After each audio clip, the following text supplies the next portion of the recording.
Hello hello दोस्तों, हम आपके सामने अब संधि का जो स्वर संधि आप पढ़े थे उसमें जो है अब आज हम आपको बताएंगे गुण संधि क्या है।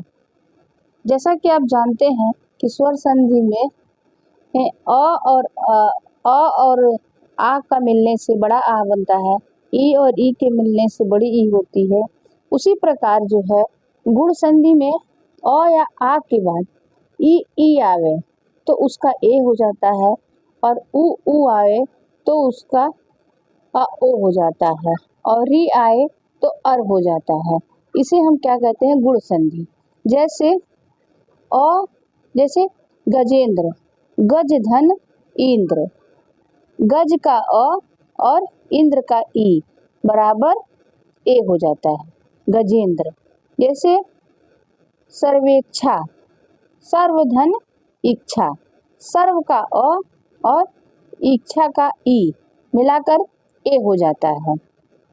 ऐसे ही उदाहरण है सुरेंद्र का, सुरधन इंद्र, सुर का अ और इंद्र का ई मिलाकर सुरेंद्र हो जाता है।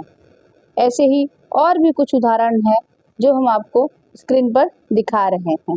जैसे राजेंद्र, राजेंद्र का विच्छेद करिए तो होता है कि राजा धन इंद्र, राजा का आ और इंद्र का ई मिलाकर ए हो गया। ऐसे ही कुछ उदाहरण है जैसे वार्षिकोत्सव, वार्षिकोत्सव का अगर हम विच्छेद करते हैं तो वार्षिक धन उत्सव होता है। वार्षिक का अ और उत्सव का उ मिलाकर क्या हो जाता है? ओ हो जाता है। ऐसे कुछ उदाहरण और हैं, जैसे पुरुषोत्तम, पुरुष धन उत्तम, पुरुष का अ और उत्तम का उ मिलाकर क्या हो जाता है?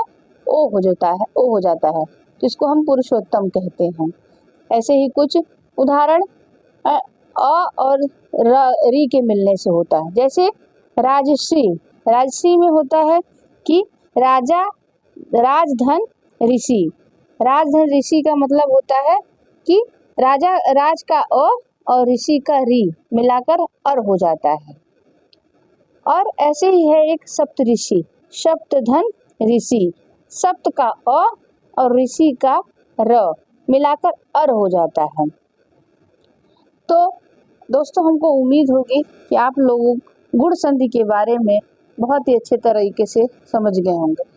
दोस्तों, अगर आपको संधि विच्छेद को जानना है तो पहले तो हम आज दीर्घ संधि और गुण संधि में अंतर को समझेंगे, तभी आप इसको ज़्यादा बेहतरीन तरीके से जान जाएंगे। दोनों संधियों को मिलाकर पढ़िए। जैसे आप देखते थे कि दीर्घ संधि में समान स्वरों का मेल हुआ है, और वहीं आपका जो है गुण संधि में समान स्वर के बाद असमान स्वर आया है।